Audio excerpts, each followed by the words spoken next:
के बारे में इन सी प्लस प्लस। तो वेरिएबल क्या होता है, इसके यूज़ क्या है, ये सारी चीज़ें हम आपको आज बताएंगे। सबसे पहले हम बात करते हैं वेरिएबल क्या होता है। तो जैसे कि मैंने आपको सी में बताया था, variable like a container where we store our data. तो वेरिएबल एक कंटेनर होता है जिसमें आप डेटा को स्टोर करते हो। समथिंग लाइक कि अगर कोई भी चीज़ रखना है तो उसको रखने के लिए कुछ तो आप दोगे उसे, है ना, कि इसमें रख लो। तो ऐसे ही हम वेरिएबल को भी स्टोर कराने के लिए, हम डेटा को स्टोर कराने के लिए एक वेरिएबल क्रिएट करते हैं। ठीक है। तो लेट्स सपोज, जो मैं क्या बोल रहा हूँ, लेट्स सपोज कि जैसे आप मैथ्स में भी पढ़ते होंगे x इज इक्वल टू में 10। तो इसका क्या मतलब है, इसमें वैल्यू स्टोर होगी, है ना, x की वैल्यू 10 होगी। इसका क्या मतलब है, x एक कंटेनर है जिसमें 10 स्टोर हो रखा है। तो वही चीज़ मैंने आपको बताने की कोशिश की कि variable like a container where we store our data. Variable एक कंटेनर होता है जिसमें आप क्या करते हो, डेटा को स्टोर कराने का काम करते हो। इसके बाद ना, इसमें लैंग्वेज में क्या होता है कि आपको डेटा टाइप लिखना पड़ता है। डेटा टाइप की वेरिएबल आपका है किस टाइप का है, जैसे कि ये इंटीजर टाइप का है तो आपको एक यहाँ पे क्या लिखना पड़ेगा, इंटीजर, इंट लिखना पड़ा। इंटीजर को हमने शॉर्ट में क्या कर दिया, इंट लिख दिया। तो डेटा टाइप लिखना पड़ता है। इसके बाद यहाँ पे इसको टर्मिनेशन किया जाता है। तो आपको समझ में आ रहा होगा कि वेरिएबल एक कंटेनर होता है, इसमें हम डेटा स्टोर करते हैं। तो अब यहाँ पे वेरिएबल्स के भी टाइप होते हैं। ठीक है। तो अभी जो मैंने ये बताया था ये क्या था, डेटा टाइप। ठीक है। और ये क्या होता है, वेरिएबल का टाइप। तो अगर हम सी प्लस प्लस की बात करें तो 3 टाइप के वेरिएबल होते हैं, जैसे कि आपको पता ही होगा, लोकल वेरिएबल। ठीक है, लोकल वेरिएबल। दूसरा होता है आपका ग्लोबल वेरिएबल। और तीसरा होता है आपका स्टैटिक वेरिएबल। ठीक है। तो अब मैं आपको थोड़ा सा इसमें उप्स कॉन्सेप्ट के पॉइंट ऑफ व्यू से बताता हूँ कि कैसे वेरिएबल कहाँ कहाँ होते हैं और क्या क्या होता है। लेट्स से हमने एक क्लास ले ली, क्लास का नाम है लेट्स से एनिमल। ठीक है, एनिमल नाम की क्लास है। अब क्लास क्या होता है इसके बारे में हम डिटेल में पढ़ेंगे जब हम उप्स कॉन्सेप्ट स्टार्ट करेंगे। ठीक है। और ये क्लास यहाँ से स्टार्ट हुआ, यहाँ पे ख़त्म हो गया। ठीक है। इसके अंदर मैंने एक वेरिएबल डिक्लेयर किया, डेटा टाइप डाला, फिर वेरिएबल डाला, वैल्यू डाल दी 10। ठीक है। तो ये मेरा क्या है, वेरिएबल। ये मेरा क्या है, वेरिएबल। ये क्या है, मेरा वैल्यू। और ये क्या है, मेरा डेटा टाइप। ठीक है। उसके बाद मैंने लेट्स सपोज एक मेथड डिक्लेयर किया, मेथड। और मेथड का नाम है फन। मेथड का क्या नाम है, फन। फन, ये मेथड यहाँ से स्टार्ट है, यहाँ पे ख़त्म हो गया। अब एक और मैंने मेथड बनाया, मेथड का क्या नाम है, रन। ठीक है। अब अब देखिए, ये जो मैंने वेरिएबल डिक्लेयर करा है वो मेथड के बाहर डिक्लेयर करा है। तो ऐसे वेरिएबल जो किसी मेथड के बाहर डिक्लेयर हो क्लास लेवल पे, और उसको किसी मेथड में आप यूज़ कर पाए, तो उसको हम क्या बोलते हैं, ग्लोबल वेरिएबल कहते हैं। क्या कहते हैं, ग्लोबल वेरिएबल। फिर अगर मैं बात कर लूँ कि मैंने एक वेरिएबल डिक्लेयर करा, int c is equal to, मैं लेट्स से 5। तो ये इसका जो स्कोप है ना, विद इन मेथड है ना, सी वेरिएबल का। तो इसका क्या मतलब है कि ये हमारा क्या हो गया, लोकल वेरिएबल। ठीक है। और ये क्या हो गया, ग्लोबल। आप इसको यहाँ पे भी यूज़ कर सकते हो और यहाँ पे भी यूज़ कर सकते हो अपने हिसाब से। अब अगर मैं आगे की बात बताऊँ, स्टैटिक वेरिएबल, ये बहुत ज़्यादा इंपॉर्टेंट है। तो ये जब टॉपिक आएगा पूरा स्टैटिक का, तो वहाँ पे हम डिस्कस कर लेंगे। अभी ये मान के चलिए कि अगर कहीं पे मेरे को कोई चीज़ फिक्स करनी होती है, कॉमन रखनी होती है, तो उसको हम स्टैटिक डिक्लेयर कर लेते हैं। जैसे लेट्स सपोज हमारी जो कंट्री है उसके पीएम कौन है, मोदी जी। तो हमने पीएम के नाम पे क्या कर दिया, स्टैटिक डिक्लेयर कर दिया, है ना। तो ये बहुत ज़्यादा इंपॉर्टेंट है, इसको हम बहुत डिटेल में पढ़ेंगे तो ज़्यादा अच्छा रहेगा। अभी हम बिगिनिंग कर रहे हैं तो थोड़ा सा उसके हिसाब से पढ़ते हैं। तो अभी मैंने आपको बताया कि वेरिएबल क्या होता है, 3 टाइप के वेरिएबल होते हैं। लोकल वेरिएबल क्या होता है, ग्लोबल वेरिएबल क्या होता है, स्टैटिक वेरिएबल बहुत डीप में बताऊंगा। और इसका एक पूरा ही एक सेशन ही रखेंगे पूरा, कि जिसमें मैं स्टैटिक ही डिक्लेयर कैसे करते हैं, मेथड कैसे डिक्लेयर करते हैं, वेरिएबल कैसे डिक्लेयर करते हैं, इसके बेनिफिट क्या है, क्यों इसको इम्पोर्टेंट बोला जाता है, ये सारी चीज़ें हम डिस्कस करेंगे। तो लेट्स बिगिन विद एक प्रोग्राम ले लेते हैं और थोड़ा सा वेरिएबल को ही समझते हैं। तो लेट्स से कि मैंने एक वेरिएबल ले लिया। ठीक है। सबसे पहले ये होता है library file, IO stream dot H. इसमें जो सी आउट और सी इन की कमांड है वो लिखी हुई है। अगर हम ये नहीं लिखते, अब सी आउट क्या होता है, सी इन क्या होता है, वो हम डिस्कस करेंगे। इनपुट आउटपुट होता है, ये सारी चीज़ें हम डिस्कस करने वाले हैं। ठीक है। तो सिंपली अगर मुझे कोई चीज़ यूज़ करनी है, सी आउट या सी इन, तो उसकी कमांड इसके अंदर लिखी गई है। कुछ लैंग्वेज में हम हेडर फाइल में यूजिंग नेम स्पेस std भी लिखते हैं। इसकी भी एक अपनी कहानी है कि नेम स्पेस का क्या मतलब होता है। अब ये मान के चलिए कि लाइब्रेरी फाइल है std, ठीक है, जैसे हमारा ये लाइब्रेरी फाइल है। उसके बाद हम यहाँ पे लिखते हैं इंट मेन। तो इंट मेन बेसिकली क्या करता है, इंट मेन बेसिकली क्या करता है, इंट मेन हमारा मेन फंक्शन होता है, इसके अंदर ही हम कोई चीज़ लिखते हैं। अब यहाँ पे कोई चीज़ प्रिंट करनी है तो मैं क्या लिखूंगा, सी आउट। सी आउट मतलब आउटपुट मुझे परफॉर्म करना है। मैंने लेट्स सपोज यहाँ पे लिख दिया सुमित, ठीक है, और मैंने इसको टर्मिनेट कर दिया, और जैसे ही मैं इसको एग्जीक्यूट करता हूँ बट वी गॉट सुमित। देखो आउटपुट है, मतलब क्या होगा, डेटा बाहर आएगा। तो बाहर का सिंबल इसमें कैसे डिक्लेयर होता है, ऐसे।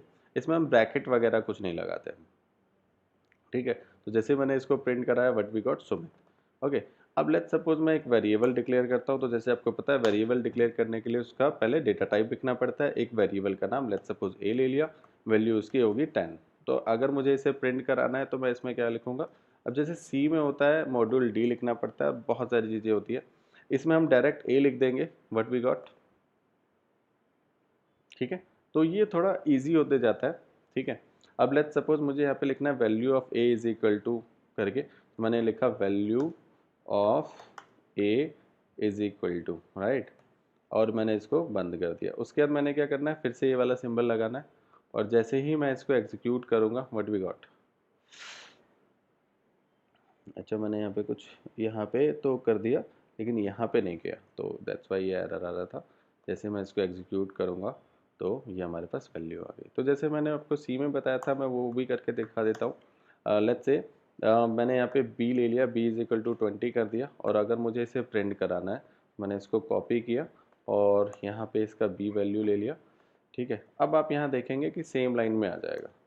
जैसे मैं इसको एग्जीक्यूट कराता हूँ तो ये सेम लाइन में आ जाएगा। नेक्स्ट लाइन के लिए मैं ये भी कर सकता हूँ, मैं यहाँ पे स्लैश एन लगा सकता हूँ, और कुछ लोग एंडल लगाते हैं। तो मुझे सूट करता है कि मैं यहाँ पे एंडल की जगह स्लैश एन लगा दूँ, तो ये चीज़ एग्जीक्यूट हो जाती है नेक्स्ट लाइन के लिए। अब लेट्स सपोज मुझे यहाँ पे सम करना है, तो मैं यहाँ पे क्या करूँगा, सी आउट, सी आउट, और सी आउट में मैंने क्या कर दिया, सम कर दिया। तो मैंने यहाँ पे लिखा, क्या लिखा, value of a plus b, ठीक है, और यहाँ पे मैंने ये वाला सिंबल लगाया, और फिर मैंने यहाँ पे ए प्लस बी कर दिया, और यहाँ पे टर्मिनेट कर दिया। अब यहाँ पे भी स्लैश एन लगाना पड़ेगा क्योंकि मुझे नेक्स्ट लाइन में जाना है, ठीक है। तो मैंने यहाँ पे फिर से स्लैश एन लगाया, ठीक है, और हमारे पास क्या आ गई वैल्यू, जो भी सम करा। अब यहाँ पे बात आती है फिर से वही, जैसे मैंने पीछे आपको बताया था कि अगर मुझे यूज़र से लेना है तो यूज़र से लेना है तो मुझे क्या करना पड़ेगा, यहाँ पे मुझे लिखना पड़ेगा, सबसे पहले मुझे यहाँ पे लिखना पड़ेगा सी आउट। सी आउट यहाँ पे लिखने का कोई मेन मोटिव नहीं है, बस इतना मोटिव है कि मुझे दिख जाए कि वैल्यू किसकी मुझे इंटर करानी है। तो मैंने यहाँ पे लिखा value of, enter value of a is equal to, ठीक है, और यहाँ पे मैंने टर्मिनेट कर दिया, ठीक है। अब इसमें क्या होता है, सी इन, सी इन से हम क्या करते हैं, इनपुट लेते हैं। तो हमने अब मॉड्यूल डी वगैरह कुछ भी लिखने की ज़रूरत नहीं है, डायरेक्ट मैं यहाँ पे ए लिख देता हूँ जो मैंने यहाँ पे डिक्लेयर करा है। मैं इसको हटा दूंगा क्योंकि अब वैल्यू मैं यूज़र से लेने वाला हूँ। यूज़र से मतलब क्या होता है, कीबोर्ड से इनपुट। और मैं इस लाइन को कॉपी कर लेता हूँ। हम डेवलपर थोड़ा सा काम चोर होते हैं, तो डायरेक्ट हम ले लेते हैं, ज़्यादा लिखते नहीं हैं।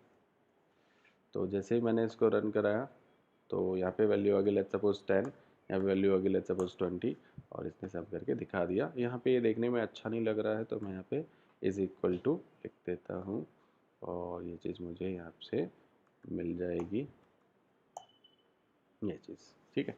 तो आई होप आपको समझ में आया होगा कि यूज़र से डेटा कैसे लेते हैं।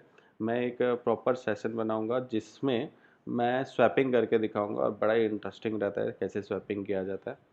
फ़िलहाल आज के लिए इतना ही कि वे अच्छा, कुछ चीज़ें और बता देता हूँ।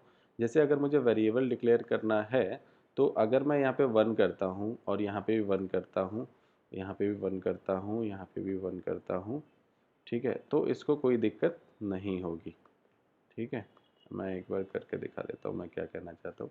इसने सिंपल सा ले लिया, लेट्स सपोज यहाँ पे 10 ले लिया, यहाँ पे 20 ले लिया, और इसको करके दिखा दिया।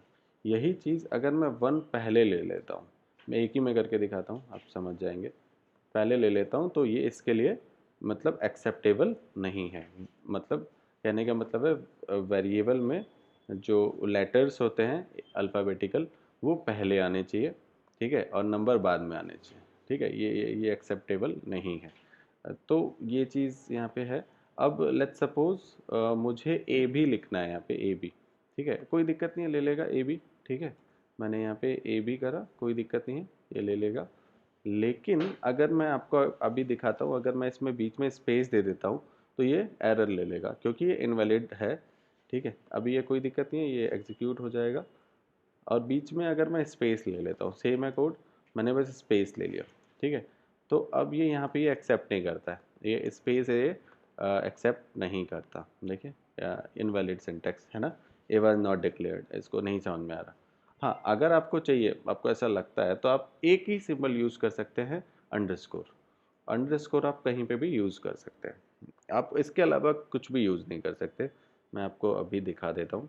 जैसे लेट्स सपोज ये करा मैंने, तो ये कोड ये एग्जीक्यूट हो जाएगा, कोई दिक्कत नहीं है इसमें।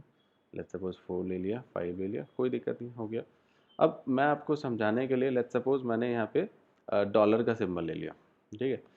मैंने यहाँ पे डॉलर ले लिया, डॉलर डॉलर, तो ये इनवैलिड हो जाएगा, ये है एक्सेप्ट नहीं करता। कर लिया, हाँ चलो डॉलर भी कर लेता है, ठीक है। अब यहाँ पे आती है बात कि अगर मैं इसको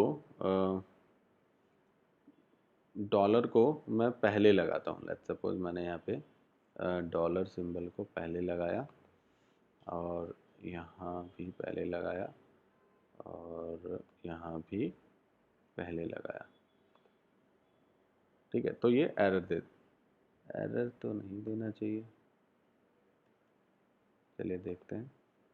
हाँ, एरर बिल्कुल नहीं देगा, बस लेटर नहीं लेता है, बाकी चीज़ें ले लेता है। तो आई होप आपको समझ में आया होगा कि वेरिएबल डिक्लेरेशन कैसे होता है और इसका काम हम कैसे करते हैं।